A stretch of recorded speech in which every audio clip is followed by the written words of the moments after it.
Hi, this is Tom Winifrith with my weekly video postcard. I'm a little sweaty. I've spent the afternoon hacking away Frigana, the Greek hovel. Frigana is this thorny bush, which is one of the few things here which retains its deep green colour throughout the year.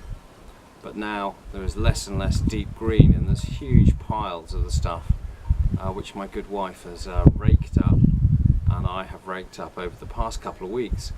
And it now lies a golden brown in huge heaps around the place. There's still an enormous amount to go. It's very satisfying hacking away at it with my electric strimmer. I'm not thinking about lopping the heads off anyone in a sadistic manner, but it's just a sort of relaxing thing to do, and it feels productive that so much of the stuff has gone. Although there's an awful lot still to go before I come back to the UK. In the financial world, my big thing this week obviously has been Quindel.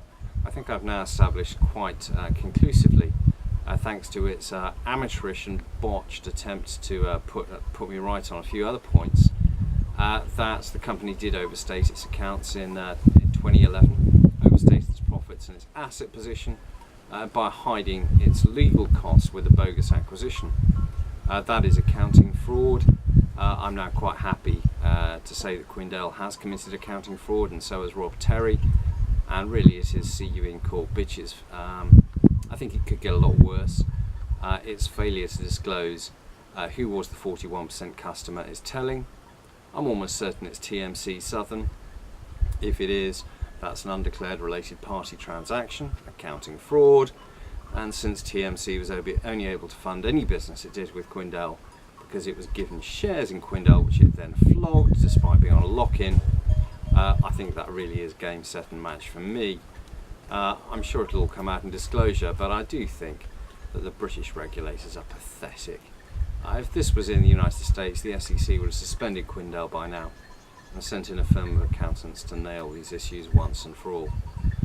Let's hope the UK regulator bears its teeth. Away from that, my guest has now left. The missus is here. My guest and I finally had an argument. It was about ISIS, the Islamic fascists in Iraq and Syria. They truly are the most despicable people on this planet. Of that, there should be no doubt. My guest takes the view we should, quote, bomb the shit out of them. I have to admit, when I see what they're up to, I do kind of think if anyone deserves to have the shit bombed out of them, it is ISIS. But I think that would be a mistake. The history of Western intervention in the Middle East and elsewhere is one of unmitigated failure. Every time we intervene, we think we're doing good, but it actually ends in tears. Just look at Libya. We thought we were getting rid of nasty Gaddafi and helping those nice people. Those nice people turned out to be Islamic fascist nutters who are happily now killing Westerners and forcing us to evacuate all our people. Look at Syria. We thought Assad was the bad guy, so we helped the other people, and they turned out to be ISIS. If we intervene here, the airstrikes so far have caused ISIS to regroup, retreat, attack at new targets. But the only way we'll actually beat them is with boots on the ground. I'm not sure we're up for that. If we carry on bombing and bomb the shit out of them, we will not defeat them militarily. They will continue to control territory, and as soon as we stop bombing, they'll be coming back for more. Meanwhile, it acts as a recruiting sergeant for ISIS around the world. It would be yet another disaster. My solution is not pacifism, but my solution is to say, where we are threatened, we take appropriate action. If ISIS killers come back to Britain, we should lock them up. Try them for war crimes. If they're caught doing anything naughty, deport them all to South Georgia. Let them have their caliphate there. Life in prison in South Georgia. Deal with the threat at home.